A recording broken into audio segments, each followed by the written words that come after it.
Good morning and welcome to the Morning Scoop for Tuesday, April 27th. This is your daily Buckeye fix. I'm Tom Orr. The Minnesota game is in 128 days. The game against Michigan in 214 days. Recruiting has been more or less a constant flow of good news for Ohio State football over the past few seasons. Yes, they've missed on a few of their targets, but they generally haven't lost many commitments, and when they have, they've generally been able to fill those spots with comparable or better players. Over the weekend, however, they got some genuinely bad news as 2022 linebacker commit Dasan McCullough flipped his commitment to Indiana, where his dad is now an assistant coach. Buckeye Scoop's Marc Givler writes a feature called The Pain Scale to look at how much a decommitment or a player committing someone else really impacts the Buckeyes. Marc, it sounds like you think this one's going to sting for quite a while. So what did they actually lose in Dasan McCullough as a player when he flipped? Yeah, I mean, they definitely lost one of the best prospects in their class, and this is an elite recruiting class. It's going to be a class that I think competes, for a top 2 or 3 spot in the rankings when it's all said and done. And he was one of the best pure athletes in the class, an elite run and jump athlete. Where he would have settled in, I guess, would have been the question. Was he an outside linebacker? There's some people think he might grow into a defensive end, which, in my opinion, would actually enhance his value. It's a more premium position. But just a freak athlete with great instincts and versatility, and so I think it's going to be tough to replace him given the landscape right now. Well, all is not completely lost at linebacker for Ohio State in 2022. They still have 5-star CJ Hicks, Gabe Powers, who's a top 50 guy committed at linebacker for 2022, and you heard McCullough's name that he's leaving. It's like, okay, well, what other linebackers have they been connected to? And I think a lot of people jump to Shawn Murphy. He was a top 100 guy, pretty strongly interested in Ohio State from all indications. But McCullough and Murphy don't necessarily fit the same role in the Ohio State defense. So that's not really, that might fill the spot in the class, but that doesn't necessarily fit the role on the field. Yeah, I've never felt that those two were linked together. They're different. Yes, they're both linebackers, but they're different. You wouldn't replace Baron Browning with Tough Borland. They don't do the same things. So I think McCullough was more of a space guy, an edge player.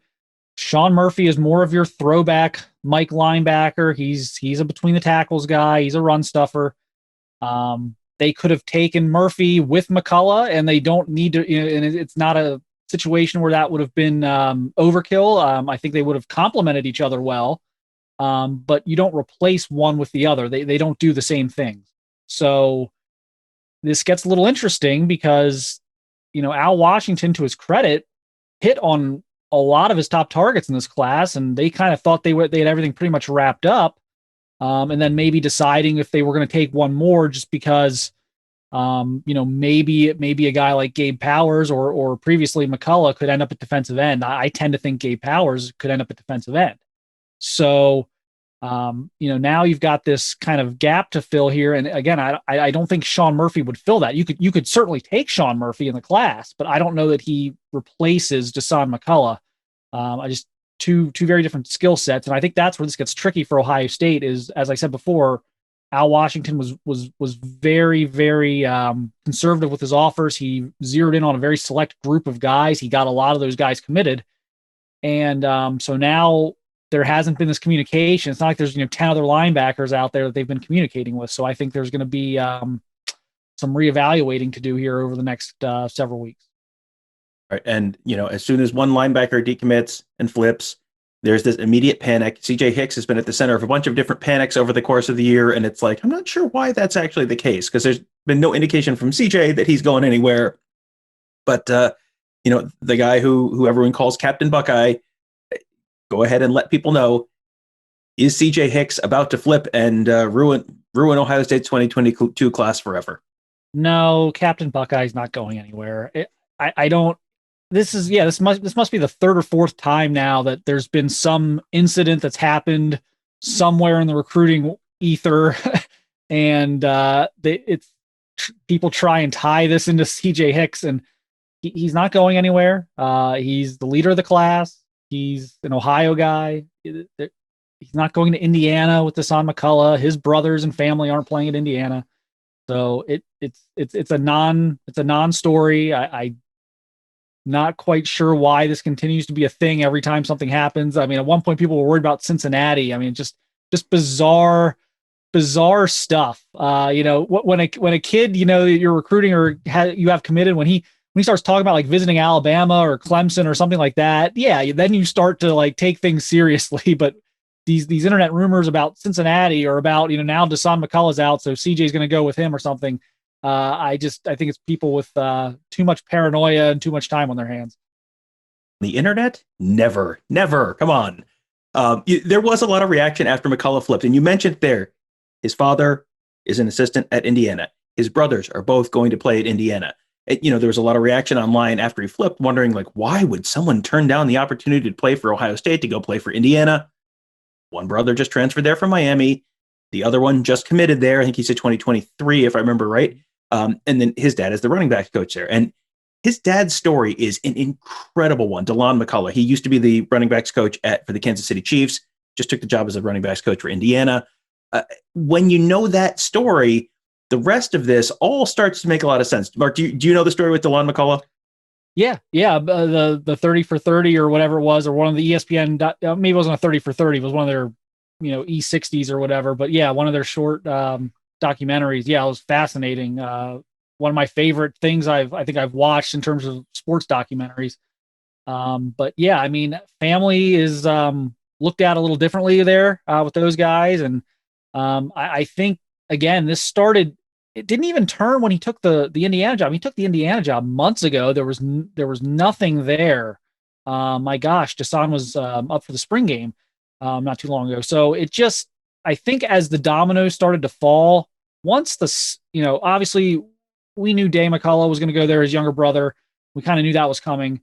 Once the older brother then hit the portal from Miami, Ohio and to Indiana, this all started to kind of snowball a little bit, and it just kind of happened very quickly. It's just one of those things. But yeah, I mean, I guess, when you go through something like that, where, you go years not knowing who your father was, and then now you've got your children, and it just, I think it definitely, I think, emphasizes the importance of family that the McCulloughs have. And I think that was a big thing here once the brothers started going there and everything kind of came together like that.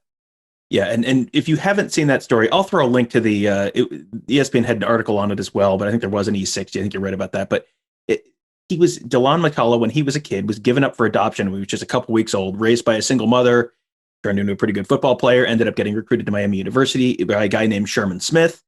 And, Sherman Smith turned into a little bit of a mentor for Dasan McCullough, coached a year, and then he left for Illinois, I think.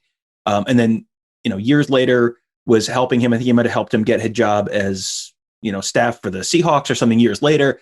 And then, years and years later, Dasan McCullough reconnected with his birth mother and found out that Sherman Smith was his biological father. Neither of them had any idea at this point. Smith didn't even know he had a son. It is one of the most remarkable stories you will ever read. And, again, I'll throw a link to the story in the show notes for this episode, because I have just spoiled the ending of the story. It is still worth your time to read that story. An incredible story.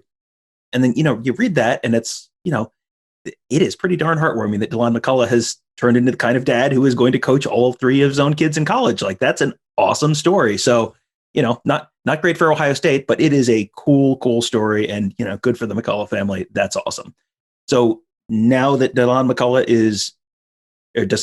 is now going to IU, is there a clean, easy solution for Ohio State to fill that role in their 2022 class? Or is, as you said, they haven't really been recruiting that spot very hard now since they thought they were set?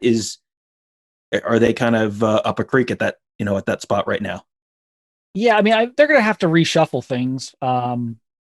I think I think the one maybe silver lining here is that all of a sudden now we're 5 weeks away from June 1, when everything should be open back up, and the hope is that college camps will be good to go and things like that. And so they will have an opportunity here very soon, hopefully, to evaluate some new targets. And I know, right now, the list of offered linebackers out there that are uncommitted is very short as far as Ohio State goes. They've only offered a couple of guys that are uncommitted, And I would argue most of those guys are inside guys. They're not really, replacing McCullough. They would be more of a complementary part to what they already have. So I don't know. I think they're gonna have to reshuffle the deck here the next few weeks. Get that huddle film up on the computers in the Woody and start identifying some guys and reaching out and seeing if there's interest. They had a couple other guys that they were after, like a Jalen Walker, for example, who committed to Georgia there at the end of March. Like that would have been an obvious answer, but obviously they weren't able to kind of land that one. So yeah, it's a reshuffle. It reminds me a little bit of I think different paths to getting to where we are with this one, but it reminds me a little bit of when they lost JC Latham last summer, where it was like, oh boy, like, it's not just losing JC Latham, it's looking around at the landscape and saying, what's next? And they kind of had to scramble. Eventually we're able to zero in on Zed Mahalski, but I think it's going to be that type of thing here. They're going to have to kick some tires on some uncommitted players that maybe they haven't even talked to yet, and start doing some research on those guys, some background checks on those guys, and seeing if there's interest, and then trying to get some of these guys on campus in June now that things are going to open back up. Yeah, that's going to be of the 1,000 different interesting things to watch during the month of June as visits open back up for a sort of brief window before the dead period reopens again later in the summer. That's going to be that is definitely going to be one of the interesting stories to watch. And boy, BuckeyeScoop.com will be a great place to watch it. Also something to watch on BuckeyeScoop.com later this week. We have a first of its kind event at Buckeye Scoop. It is 4 Wise Men Day. And Marc, I think people may have some vague notion of Nevada and the Wise Men and how all that works, but can you let people know what 4 Wise Men Day is and why this is such a big deal for us?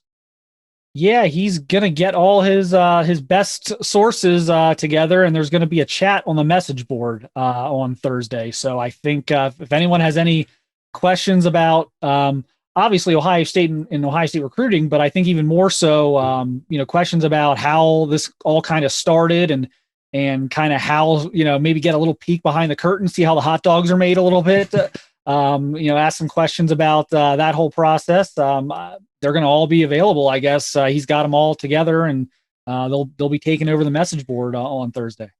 Yeah, I am really, really looking forward to this, because this is, I think Nevada in and of himself is this like college football internet phenomenon, just unlike just about anyone else in the in the college football Twitter sphere, blogosphere, website sphere, whatever you want to call it. But like these are, he's the mysterious man behind the curtain. These are the guys who are like behind the curtain behind him. Like these are the people who, you really, this is real deep cut stuff. But yeah, the more you love Ohio State football, like I think the bigger this is in terms of being a big deal for this week. It is going to be super fun. I have a lot of questions, which means I'm sure everyone at home probably has a lot of questions as well. I am really looking forward to getting some of those answered this Thursday on 4 Wise Men Takeover Day at BuckeyeScoop.com. That is going to be great. But if you want to be a part of it, you got to be a member of BuckeyeScoop.com. So, hey, you've got a couple days right now. Why don't you sign up to be a member of BuckeyeScoop.com? And that way you won't miss out on all the fun, all the interesting behind the scenes talk and all of that on Thursday. That is going to be a fantastic day. And then, of course, you'll also have access to our team of insiders for all the other stuff we provide, such as information on all the recruiting stuff that's going on and all the exciting stuff coming in the month of June as the recruits open back up. There will probably be some transfer portal stuff happening. That'll be interesting to watch as well. Comings and goings. That'll be fascinating to watch at BuckeyeScoop.com as well. And then, hey, there's a football season this fall. Ohio State's supposed to be pretty good. Might want to have access to a team of insiders that can bring you insight like nowhere else on the internet. You can find that all at BuckeyeScoop.com. Also, make sure you check out all of our great network of podcasts. Marc and Bill Green have been dropping a series of podcasts on their Scoop 100 list, the first national recruiting rankings in the site's history. It sounds like that was quite an ordeal to put that together, quite a process. I'm going to have Bill on the show later on this week, planning to have him on to talk about that list and how that all came together. But they have been releasing a series of shows on each of the 10 guys in 10 guys at a time, who they are, why they're people that they are names you should know for the class of 2022. That is going to be a fantastic listen. So you should find that. That's the Gives in the Bank podcast. But we have a bunch of great shows. You can find them all by searching Buckeye Scoop on whatever your podcast platform of choice is. You can subscribe right there so you never miss an episode. Finally, youtube.com/Buckeye Scoop. You can watch our podcast there if you prefer to watch instead of listen. You can also listen to interviews, camp clips, all sorts of, player highlight videos, whatever you want. It's all at youtube.com/Buckeye Scoop. And if you subscribe there, you will get a notification every time we drop a new video, and you'll never miss great content. And that, of course, is totally free. So youtube.com/Buckeye Scoop, hit that subscribe button, and you will get all the football you can possibly handle. That'll do it for today. Thank you guys for joining us. Have a great day. We will talk to you tomorrow.